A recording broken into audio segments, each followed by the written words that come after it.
Lockdown चल रहा है और पब्लिक बहुत परेशान थी। हमने पूर्व में भी मेयर साहब को भी दिया, कमिश्नर साहब को भी एक लेटर दिया था कि हमारे विकास फंड में से खाद्य सामग्री वितरित की जाए। और जिस प्रकार से हमारे सीएम साहब का आदेश था कि भाई कोई भी भूखा नहीं सोना चाहिए, तो इंदिरा रसोई से भी हमने इनको कहा कि भाई जो कच्ची बस्तियाँ हैं वहाँ पर इंदिरा रसोई नहीं है तो आप एक्सटेंशन काउंटर बनाकर उन लोगों को खाना खिलाया जा सकता है। लेकिन इन्होंने उसके ऊपर भी कोई सुनवाई नहीं करी और हम करीब 2 महीने से कह रहे हैं, लेकिन कह ही रहे और उस पर कोई कार्रवाई नहीं हुई। इसलिए आज हम कलेक्टर साहब को एक लेटर दिया कि पूर्व की भांति, जब पूर्व में भी लॉकडाउन लगा था पिछले साल, तो मैं उस समय पार्षद थी, तो उस समय भी हमने एक प्रस्ताव पास करके और लोगों को खाद्य सामग्री वितरित की थी 1-1 लाख की हमारे विकास फंड में से। उसी तरह से हमने अभी भी प्रस्ताव रखा, लेकिन उन्होंने कोई सुनवाई नहीं करके हमने कलेक्टर साहब को एक लेटर दिया कि इसी प्रकार से वो खाद्य सामग्री वितरित की जाए जिससे कि लोगों को फायदा हो सके कुछ, क्योंकि तुरंत काम तो अभी लगेगा नहीं कि भाई वो जल्दी से वो हो जाए।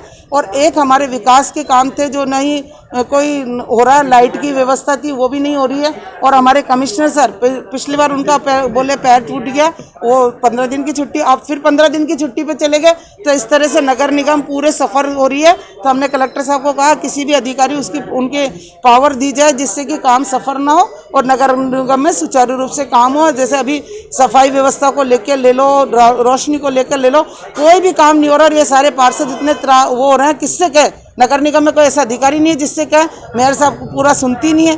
तो उसमें हमने कलेक्टर साहब को एक ज्ञापन दिया जिससे कि काम शुरू हो सके। कलेक्टर साहब ने हमको आश्वासन दिया है, उन्होंने कहा शीघ्र इसके ऊपर कार्रवाई की जाएगी और पावर दी जाएगी जिससे कि नगर निगम के पार्षदों के सबके काम सुचारू रूप से हो सके। हम सारे कांग्रेस के पार्षद आए हैं यहाँ पर और सारे पार्षद इस बात को ज्ञापन देने आए थे। मैं द्रौपदी कोहली, प्रदेश महासचिव सेवादल और पार्षद।